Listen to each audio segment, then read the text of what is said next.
Yashodanandana Vraja Janarandana Yashodanandana Vraja Janarandana Yamunatira Vanatari Yamunatira Vanatari Jaya Radha Madhava Kunjabihari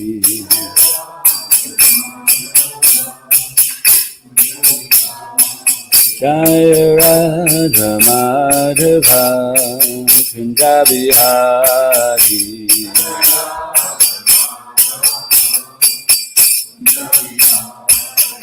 Jaya Gopi Jana Vallabha Girivaradari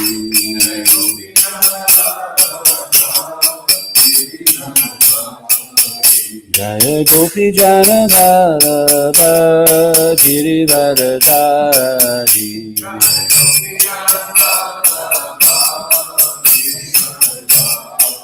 Yashodanandana Vraja Janarandana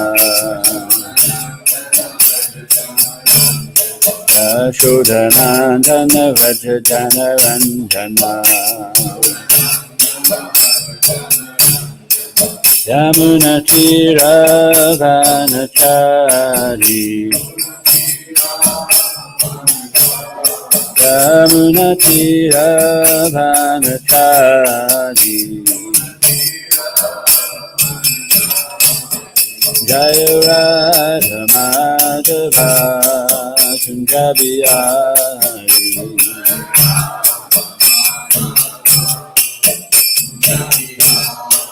Jaya Radha Madhava Kunjabihari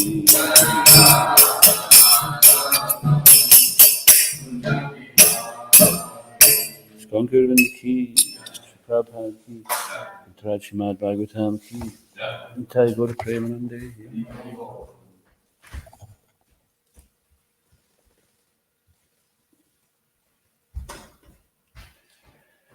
Reading from Srila Prabhupada Lilamrita. Has written on the Vaishnava calendar appearances or disappearances? No.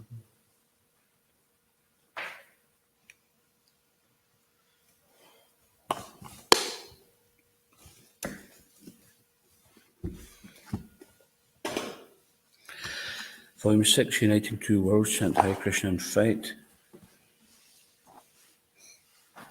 Okay, this is in the middle of a conversation between Srila Prabhupada and Mr. Koshi.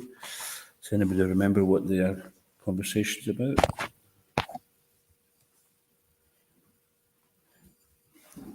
Okay, I'll just start from the top of the page then. Let's see.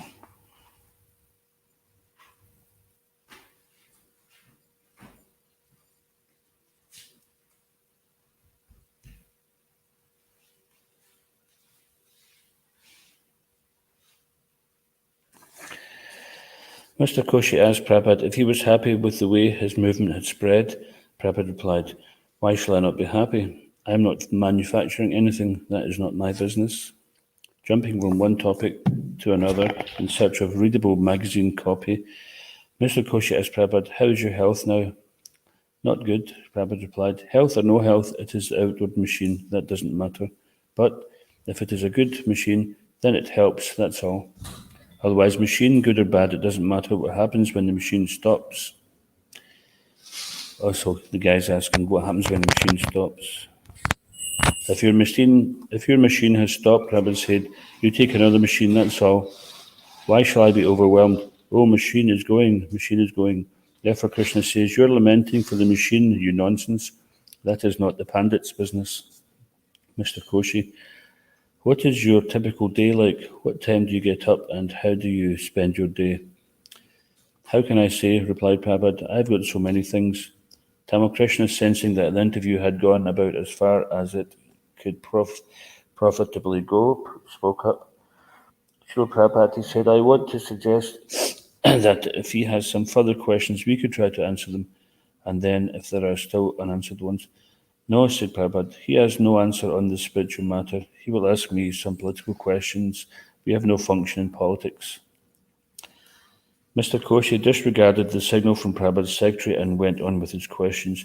You see, he said, when I see a group of young people like these boys are dancing in the street, it is something jarring to my eyes. What is the necessity for the chant? One man's food is another man's poison, Prabhupada replied laconically. No, said Mr. Koshi, there must be a purpose behind it. Interesting, because he thinks that Prabhupada's not answering the questions, but he's answering the question, he just can't understand the answer. When he says that it bothers him to see people chatting in the street, then Prabhupada says one man's food's another's poison. So just because it bothers you, it doesn't bother other people. Yes, Prabhupada said, that is the way to spiritual understanding in this age. Mr. Koshi asked about illicit sex, and Prabhupada replied that sex should be used only within marriage for begetting children. Don't you think that the children should be given freedom to choose voluntarily? Do you want to give freedom to your children? Asked Prabhupada. I'm asking you, said Mr. Koshi. No, said Prabhupada. What is the use of giving freedom to a child with a razor? He will cut his throat, that's all. But at a later age, perhaps. Later age, yes, said Prabhupada. That is enjoined when a child is 16-year-old. He can do as he likes, not before that. So in other words, Prabhupada is saying that the parent is responsible for the child up to 16, and then the child is on their own. Now Mr. Koshi is ready to wrap it up. What is your message to the world? He asked Prabhupada. Prabhupada and the devotees laughed. Again you ask me, said Prabhupada. After reading Ramayana, you are asking me whose father is Sita. I've explained already. Before Mr. Koshi left the room, Prabhupada requested, write some nice article. Don't worry about that, Mr. Koshi replied. It is my job. Srila Prabhupada made sure Mr. Koshi took prasad before leaving. Srila Prabhupada ki. Yeah. Even when there was articles which weren't so nice, if it had Krishna's name on it, then Prabhupada was satisfied. One time in India, they had some negative article in the newspaper, big national newspaper. It was some kind of front page thing, and the devotees were concerned about it. And Prabhupada asked the devotees, bring me a ruler, and they measured the size of the letters. It said Krishna on the front page, and he says, how much would it cost to have an advertisement this size in this newspaper? And then they said, some astronomical amount. He says, we could never have afforded that. This is good. He says, Krishna's name they'll remember, and the negative stuff they'll forget in due course. Om Namo Bhagavate Vasudevaya. Om Namo Bhagavate Vasudevaya. Om Namo Bhagavate Vasudevaya. Reading from Srimad Bhagavatam, Canto 5, Chapter 14, entitled The Forest of Enjoyment, Text 16.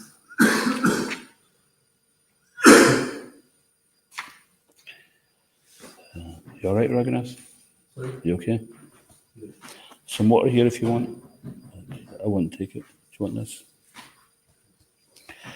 Okay, so I'll just go through the verse myself. Kvachit kala vishamita rajakula raksha parita priyatama dana su pramritaka iva vigata jiva lakshana aste. Okay, repeat. Kvachit. Sometimes. Kala vishamita. Made crooked by time. Rajakula. The government men. Rakshasa. By those who are like carnivorous human beings. Aparita, being plundered. Priyatama, most dear. Dana, in the form of wealth. Asu, whose life air. Pramritaka, dead. Iva, like. Vigata jiva lakshana, bereft of all signs of life. Aste, he remains. Translation: government men are always like carnivorous demons called Rakshasas Manitas. Sometimes these government men turn against the conditioned soul and take away all his accumulated wealth. Being bereft of his life's reserved wealth, the conditioned soul loses all enthusiasm. Indeed, it is as though he loses his life. Please repeat. Government men are always like carnivorous demons, called Rakshasas Manitars. Sometimes these government men turn against the conditioned soul and take away all his accumulated wealth. Being bereft of his life's reserved wealth, the conditioned soul loses all enthusiasm. Indeed, it is as though he loses his life. Srila Prabhupada's purport. The word Rajakula Rakshasa is very insignificant. Srimad Bhagavatam was compiled about 5,000 years ago, yet government men are referred to as Rakshasas or carnivorous demons. If government men are opposed to a person, that person will be bereft of all his riches, which he has accumulated with great care over a long period of time. Actually, no one wants to pay income taxes. Even government men themselves try to avoid these taxes. But at unfavourable times, income taxes are exacted forcibly, and the taxpayers become very morose. Om Ganatamarandasya Gananjana Salakaya Chaturnutamina Tajma Shigri Namaha Mukam Kroti Vachulam Pangam Lagate Grimyatripatamam Bande Shigrim Gintanam. Shri Krishna Chaitanya Prabhu Nityananda Shri Advaita Gadadhar Shiva Sati Gaura Bhakta Vrinda Hare Krishna Krishna Krishna Hare Hare Hare Rama Rama Rama Hare Hare. Government men are always like carnivorous demons, called Rakshasas, Manitars. Sometimes these government men turn against the conditioned soul and take away all his accumulated wealth. Being bereft of his life's reserved wealth, the conditioned soul loses all enthusiasm, and indeed it is as though he loses his life.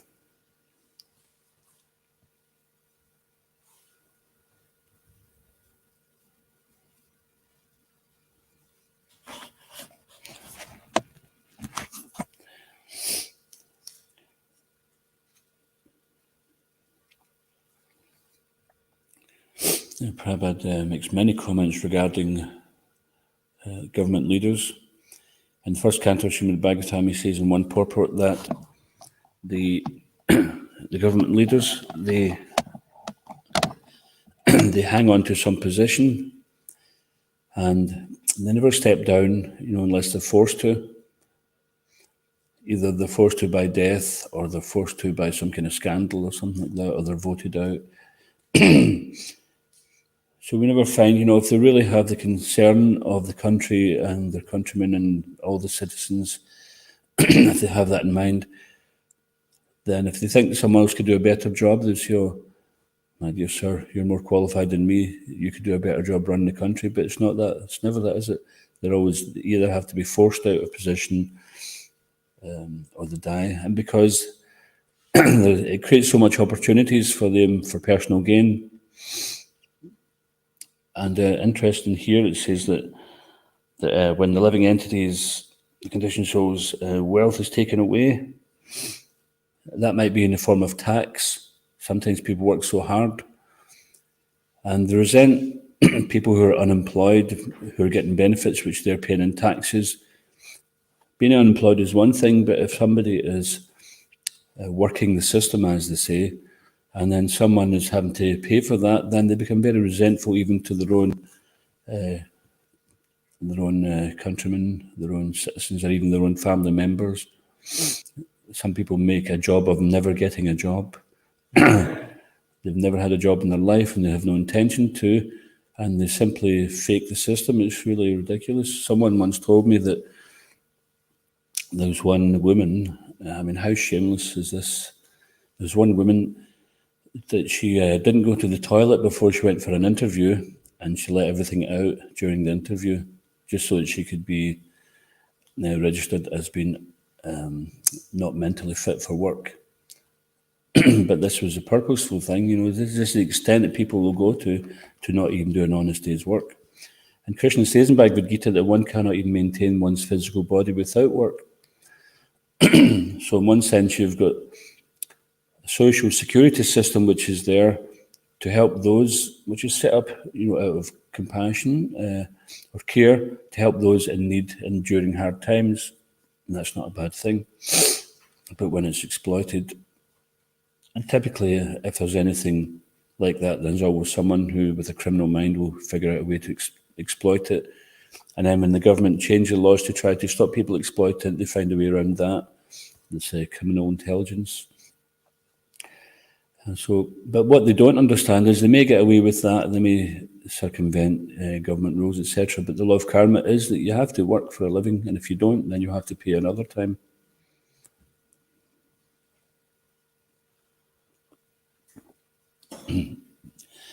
And then there are some people who almost feel like it's not worth working. They get about £10 more a week for working than they would if they're unemployed. So they resent people being unemployed. So this is a situation that the government's responsibility is to give everybody employment. And there are ways and means they can do that. But because they're attached to running the country and having an economy running a certain way, then they're not prepared to do that. And then you have another side of things where because of people's karma, we all have a certain lot, which is ours, it's allotted to us. One should not accept other things, knowing well to whom they belong. This is Ishopanishad. Magridaha Kasha Sudhanam. That someone may be rich, that is their karma. Someone may be poor, that is their karma. And there's no point in the poor man being envious of the rich man. It's not going to make him rich just by being envious of a rich person. That is a person's karma. But then you have something like communism, which will say, okay, everybody put all the money into one pot and everybody gets the same amount. So the person whose karma was to be rich, they resent that. They don't like that. And I remember when I used to visit Hungary in the just after the communist influence had finished there. Ragnath will have some experience of communist living as well in Lithuania, wasn't it? What age were you when it changed? 10. So you probably remember what it was like growing up there till that age and after it. So I remember with a devoted friend, Padmanab, we had to put on a festival and we went to one shop to get some equipment, some sound system, and nobody could be bothered serving you. And the thing is, it was a throwback from previously. He told me that they get paid whether they sold anything or not, so they had no interest in selling. It didn't matter. They would just space out all day, and if somebody came into the shop, they wouldn't go and say, can I help you or anything, because it didn't matter. They all get paid anyway, whether all they had to do is turn up and just be there. And so therefore the communism failed because people's, as it says here, the conditioned soul loses all enthusiasm, even though it was no longer governed by communism any longer. Still their mentality, they grew up in that situation, so they had no spirit of developing their own economic lifestyle. And of course, that mode of passion, if one can recognize it's futile, that's okay. But if it simply goes to the mode of ignorance where they don't care, then it's just losing materially as well as spiritually. And we see that happen sometimes in countries where people are forced to evacuate the country. They have to seek refuge.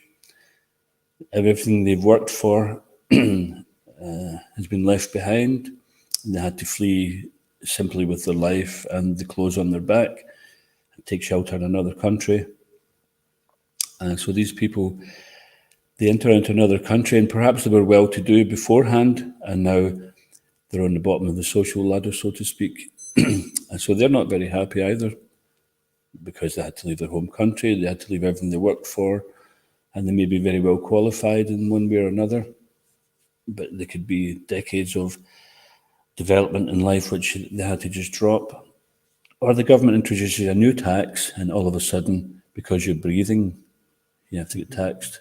Let's measure the size of your lungs. Yeah, it could come. We'd never thought of certain things before, They used to have this tax in Scotland called the window tax. How many windows were in your house, you get taxed on that. So therefore, in fact, you go into Glasgow or Edinburgh, especially big cities, you'll see that some big buildings have windows bricked up because they then considered that, break up the window, you don't have to pay for it. And this is mentioned in the Bhagavatam. Of course, later on they brought in something called the poll tax, and then, what do you call it, council tax. One way or another, they'll just rename it and bring it back. And then the question is, whether the people are happy with what the taxes are spent on. And, it's mentioned in the Bhagavatam that Kali Yuga, that people will become so taxed that they will just leave the cities and head for the hills. But even to do that is not easy. You have to have a fortune to be able to live in the hills, unless you're just going to live rough. Because even if you want to get out of the so-called, what they call the rat race, then you have to have a lot of money to go and set yourself up, even just to be self-sufficient. It was interesting, there was one meeting at, not this temple, another temple, and it was a temple council meeting, and someone had brought forward this proposal that we want to start a self-sufficient farm community, and they put forward a nice proposal, and all we need is £1 million. And of course the question is, well, that's not very self-sufficient, isn't it? You're depending on someone else to give you £1 million to start your self-sufficient farm community. So the mood of self-sufficiency there, even if you want to do that, then it requires some money. We can't just decide to acquire some land. Someone else owns that land, they'll get kicked out. So even to live a simple life requires you have to do some hard work to get some money to go and buy a cottage with an acre of land, just to even live simply. And it's interesting how the wheel of time works, because previously people were living simply, and then they were attracted by the big lights of the big city, the bright lights of the big city, and then they decided to get more, and then realise, this is not very nice, I want to go back out there, it's going to cost you. And this is, and because it doesn't profit the government to have people living out in the country being self-sufficient. In certain countries in the world, it's actually illegal to collect your own rainwater. Can you imagine that? You'd think you're taxing the rainwater. How can you do that? Because then it means that the authorities cannot charge you for your water. So therefore, when we say, it's make a joke about being taxed to breathe, but who knows? And then there's death tax as well. Even when you die, you've been taxed all your life. And then when you die, you're thinking, how can I transfer my property so that when I die, my children will get the most out of it, rather than it gets taxed again after having been taxed? So this is material world. They say there's two things which are certain: death and taxation. And even after death, taxation is still chasing you up. Of course, if you don't pay it, you won't be there to face the consequences, but somebody else will. And tax is not a bad thing, if the government is actually treating the citizens as praja. Praja means like progeny, the word comes from, it means that they're your dependents. So just like the mother and father look after their children because they're dependent on them. In the Bible it says God has given man dominion over the animals. It doesn't mean that, okay, you've got dominion over them, so now you can kill them and eat them. And but I'd read one bogus interpretation of it where they actually inserted that. They inserted it and says, so you can kill them and eat them, but it wasn't in, I had this really old Bible, it wasn't in that, so someone had just stuck it in there. So you can see the motivation of somebody that even they're calling it the Word of God, but they're putting in their own thing there, their own interpretation. So therefore the Word of God is actually being abused. So dominion means that you've got care over them. The parents have dominion over their children, they're responsible for them, it's their responsibility to take care of them, educate them, grow them up and teach them right from wrong, so they can be a plus in the world and not be a nuisance to society. There's a term for this when the progeny are a nuisance to society. What's it called? Varnashankara. That's right. Unwanted progeny. Unwanted progeny means that they're not brought up to understand what is right and what is wrong, and they simply create a disturbance in society. And then from that unwanted progeny comes unwanted progeny to a lesser, to even further degree, and etc., etc. Therefore, we can see how Kali Yuga gets degraded. So therefore, things which were accepted years ago as being immoral or illegal, or are now accepted as okay. And things which were considered taboo, thank you,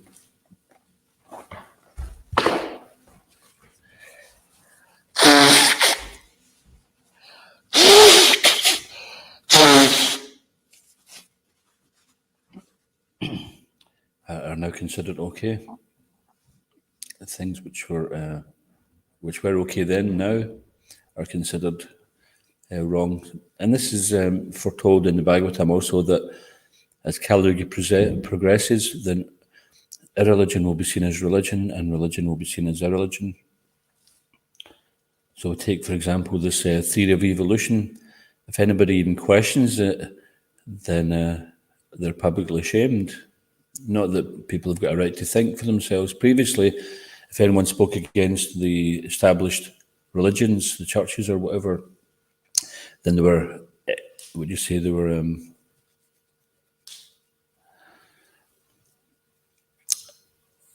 like shamed, or they were a public misfit.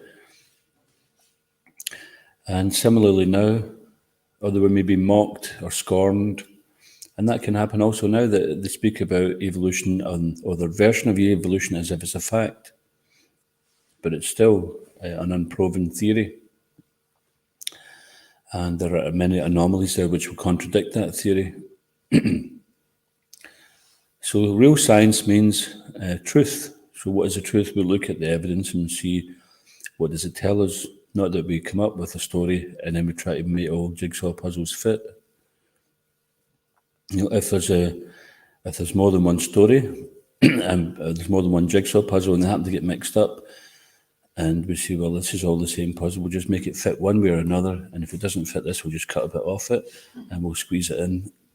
So this is what they're doing, they're cutting the pieces to fit, but it doesn't look right, because it's like, it's supposed to be a blue sky there, it's not supposed to be a tree in the middle of the sky. So anyone with a bit of intelligence can ask the question, you know, well, why does this not fit? Why doesn't it ring true? But people are afraid to speak up, and especially if people use big language to try to insult people and make them seem as if they're ignorant, or you're just too simplistic. But common sense has got more value than just some long words to cover over something which isn't yet proven. So in many different ways, the living entities have been cheated. They're the prajas, they're dependent on the leaders, but they're actually being exploited. And not only the humans, Prabhupada explains also in the first canto, not only the humans are the prajas, but all the living entities. Therefore, when the governments, they give free movement to kill animals unrestrictedly, then they're not doing the animals, who are also their prajas, who are depending on them for their security, for their safety, and they're not doing the humans any good, because they're allowing them to accrue so much ugra karma, horrible unbeneficial works meant for the destruction of the world. This is explained in Bhagavad Gita. But what's more important is money.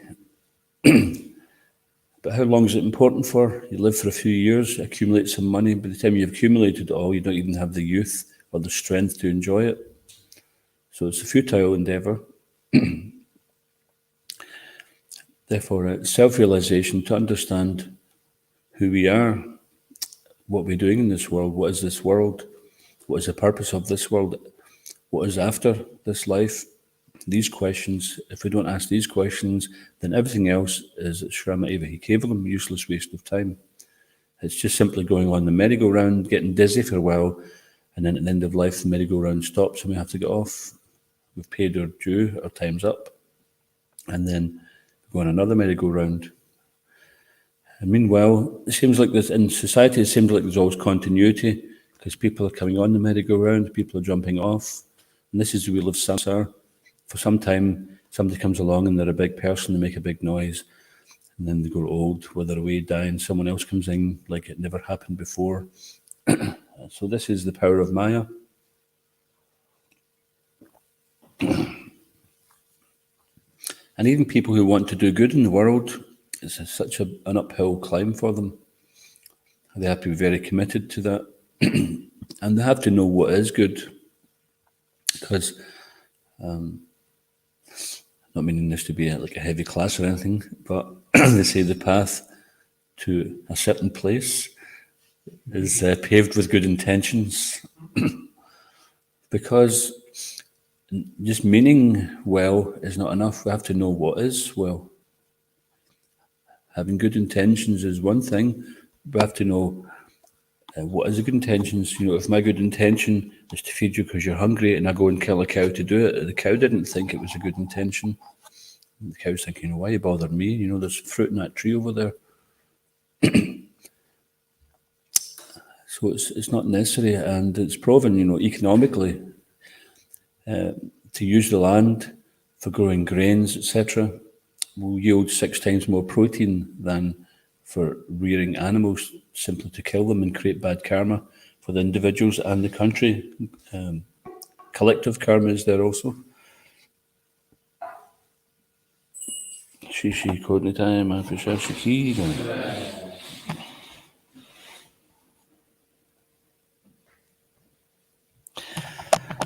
Also, what happens if somebody, we have seen even in the newspapers, there was an example not too long ago, within maybe the last 20 years, there was someone who spoke up against the government in Russia, and the newspapers were following this, and I think it was a lady, if I remember rightly, she was making some public, if I remember rightly, there was a submarine which was basically, it was abandoned, it had some difficulty, and the government just abandoned it. They said it wasn't worth trying to rescue, so the people were left to the fate. And one mother of one of the sons who were perished in that submarine, she was making some public outcry, and just in front of the whole world's eyes, you know, 2 burly guys come up and gave her an injection and just took her away. There was newspaper pictures and whatever. So of course they're maybe not so smooth about it. They don't care, you know, who's going to oppose them. But it's not that that's the only bad government who would do such a thing to silence people. You're making too big a noise, you know, we'll just put you on some sedatives and keep you out the road or make some threats or whatever. But it happens in other countries too, that just like it says here, that if government men are opposed to a person, that person will be bereft of all his riches. So if someone opposes the government, then they may make some move so that person is frustrated in their business attempts and cannot succeed. So in one sense, this is quite strong, because what we're saying is that actually there is no true democracy. And of course, Prabhupada did call democracy demon crazy. And the reason for calling that demon crazy is that if you don't know what's right from wrong, then how can people come together and decide what should be voted for? First, we need to know what's right from wrong, so that the people who are voting are voting for the right thing. And this is where the Guru, Sadhu and Shastra come in, and it's particularly Shastra, and this is why we have to distribute these books widely, so that people can know right from wrong. And this will have a positive effect in that when people start to know right from wrong, because the government leaders are interested in votes, that's okay, we can use that to our advantage. by saying, okay, we'll vote for you if you do the right thing. And if everybody knows what's the right thing, then the government people will then force to do the right thing. So it can, although they say if a situation is rotten, it's rotten from the top down, it can also be reversed, that it can, if the masses become, not that I'm trying to try a revolution, but it is a spiritual revolution. Krishna consciousness is a change of heart. It's not that anyone will be worse off because of it. Everybody will be happy. This is Prabhupada's intention, that he just wants everyone to be happy.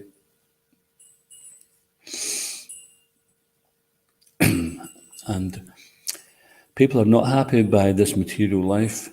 Even those who are getting their material gain, as soon as you get material gain, you're concerned as to how you're going to protect it.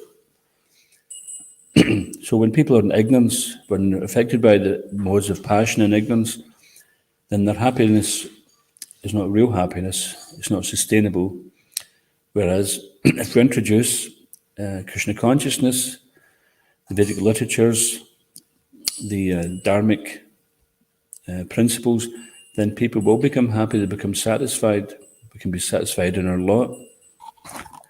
As long as there's exploitation, then people will not be satisfied, because people aren't so stupid. We might in our folly think that people are only enlightened nowadays, but it's just they have more voice to speak about it. But people have been asking questions, for time immemorial. This is natural. And if they ask questions in the wrong environment, they get subdued, and therefore they don't ask out of fear, but the questions are still there. Human form of life is meant for that, and we see the Srimad Bhagavatam is all about questions and answers. Prabhupada said, even the birds, as soon as they wake up in the morning, they're questioning, where is food? Where is food? Where is sex life? Where is shelter? So the eating, sleeping, mating, defending is common in all the species, and humans are different in that they have the ability to ask questions further beyond that. It's like, surely there's more to just eating, sleeping, mating, and defending. So even if the people are somewhat enlightened, then they have to be determined to stick to their principles, so that in due course of time, they or generations after will benefit. And we see in the past that many generations before us made sacrifices so that we could have the freedoms we have today.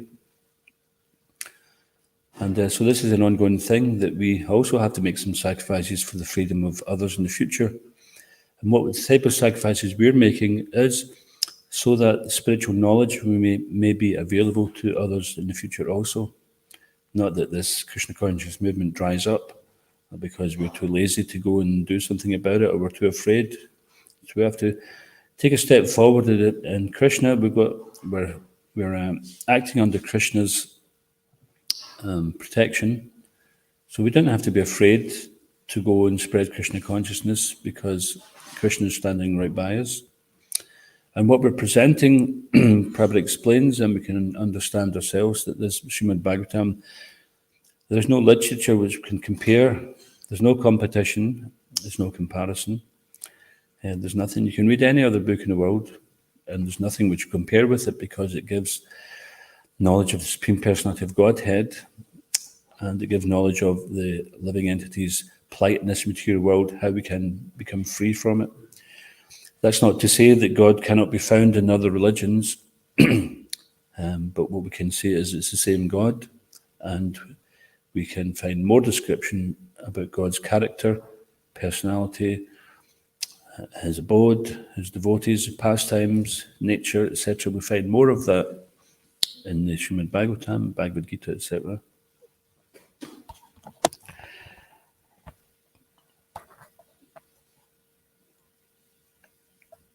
It's interesting that this word Rakshasa,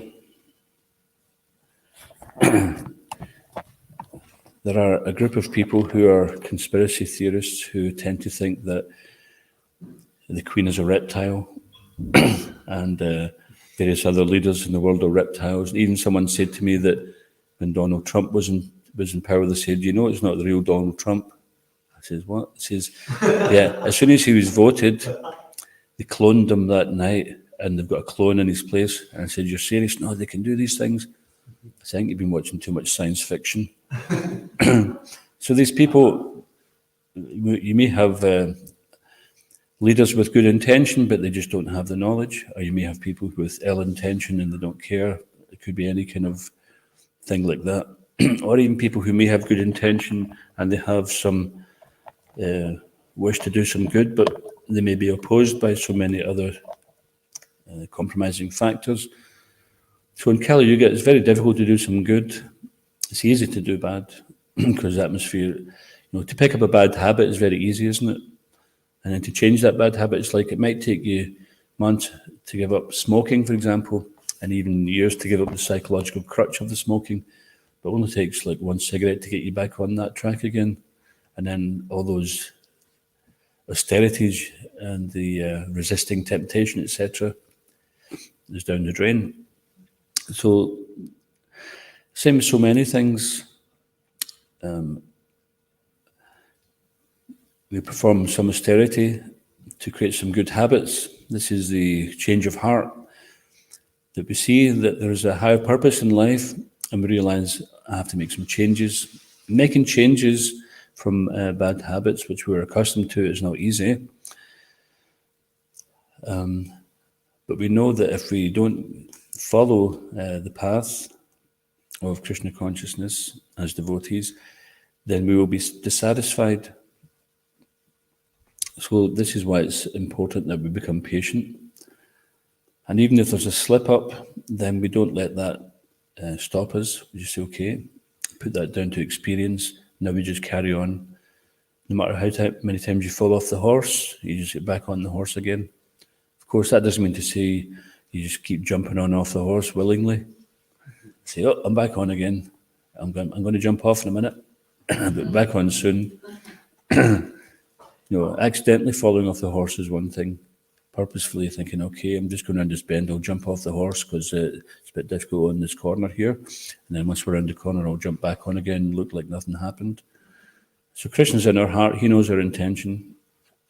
We might fool the rest of the world, but Krishna sees what's in our heart. So we should be conscious of that. That's part of Krishna consciousness, is to understand that the Lord is our friend, and he's our well-wishing friend. Not that we have to be afraid because the Lord is witnessing things, but the Lord's intention towards us is good. Krishna wants the best for us. He's our eternal, we're eternally related as parts and parcels of the Supreme Personality of Godhead. And the fact that he's with us all the time, he's not like some kind of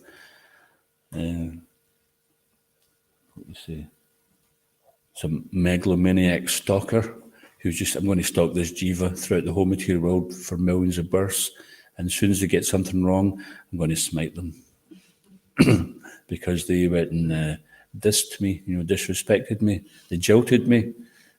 So I'm going to stalk this jiva. I'm going to stalk all these jivas in the material world by it being in their heart and make so much trouble for them. That's not Krishna. That's not God. He's not looking for us to make mistakes. He's looking for us to do something right so he can do something to reward us, to bring us closer to him. Just like Putana, she came with ill intention, poison smeared on her breast, intention to kill Krishna. And Krishna said, oh, here's my mother coming to feed me. Let me give her liberation. This is Krishna. This is God. Not that God is somebody to be afraid of or to hide from. But the friend that we're looking for is situated within our heart, situated within our heart, standing on the altar in the form of the holy name also there. That is our eternal best friend, the person who we're looking for, who we have been looking for, and all the millions of families and relationships and friends that we've had, the people that we've been thinking were our friends, family, relatives, society men, countrymen, etc. The people we've identified with, we've failed to identify with that one person, the Supreme Personality of Godhead, Krishna, who is our eternal well-wishing friend and who will never let us down. So therefore, we have to be a little patient because it takes some time for the clearing stage when we're chanting Hare Krishna. We may even experience some turmoil in the mind, but that's the clearing, just like when you're clearing a dirty room. Just like someone may have been clearing the barn yesterday, and when you're cleaning it, the dust goes up in the air, and then you clean out some stuff, and then you come back and the dust settles down again, you have to clean it again. You keep cleaning. It's like one time we renovated the temple, and it took us like 8 to 10 washes of the floor to get it clean again, even though we tried to cover it, because it was, but finally it became clean. But if we decided, oh, that's it, just leave it at that, then everyone who comes in afterwards will just see the temple floor has got plaster all over it, it's got paint all over it. So that's with us also. We have to keep cleaning the heart, keep in the fire of Krishna consciousness, and that will remove any inauspicious items which within our heart. And even if in the material world people want to exploit living entities and we have no power, it won't stop us from being Krishna conscious. It's not that we can't become a devotee until the government leaders change. Now, Prabhupada already showed that example.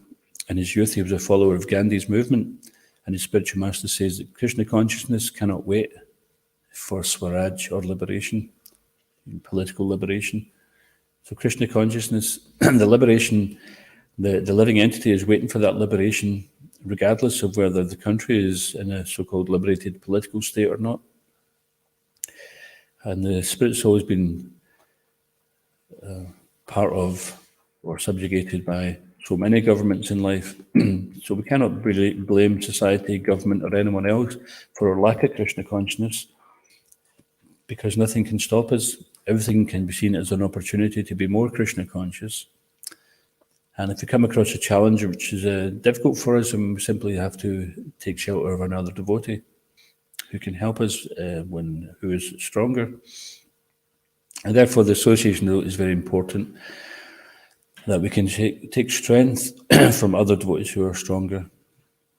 When I was a young Bhakta, I was quite bewildered and frustrated at one point, and I went to my Bhakta leader and said the term was fried. So fried can mean so many things. I was fried, which means I was upset, frustrated, annoyed, whatever else might come into that category. And he said, well, just use your intelligence.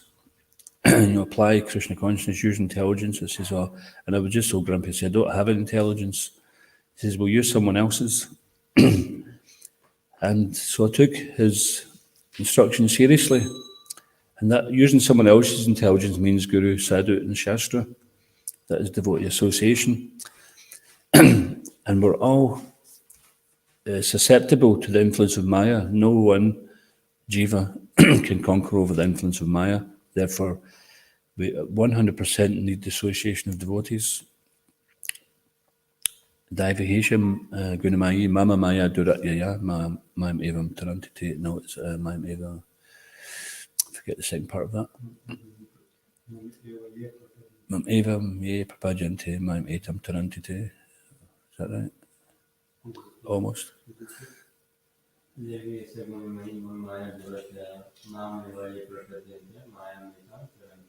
Yeah. So this divine energy of mind, consisting of the three modes of material nature, Maya, is very difficult to overcome. But those who have surrendered unto me can easily cross beyond it. So we actually have no chance of conquering over Maya ourselves. Therefore, we, as devotees, we have to put aside petty differences and learn to associate as devotees and not being affected by each other's conditioning. The conditioning is a temporary thing, but the fact that someone's doing devotional service, we have to see that beyond. Just like if one goes to the Holy Dam, you might see some things there which you wouldn't see in Goloka Vrindavan, such as someone starts building a hotel or a golf course or something like that. I'm assuming I've not heard in Krishna book that there's a golf course in Sri Vrindavan Dam. But if you go to Vrindavan in India, you might see someone's decided to try to make it some kind of situation like that. But you have to see beyond that and think this is a place Krishna performed his pastimes. And not just see the external, but actually be there present. So also, same with devotees, we think this is Krishna's devotee. Krishna's eternal devotee in the material world, struggling throughout with their conditioning, still trying to be a devotee. So this is the case with all of us, and that can help us to understand and tolerate each other better. So I'll just stop there. Emily, any questions or comments?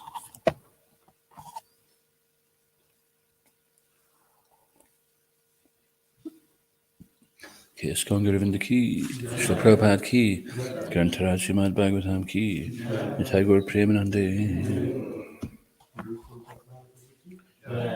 Gaur Bhaktavrinda ki.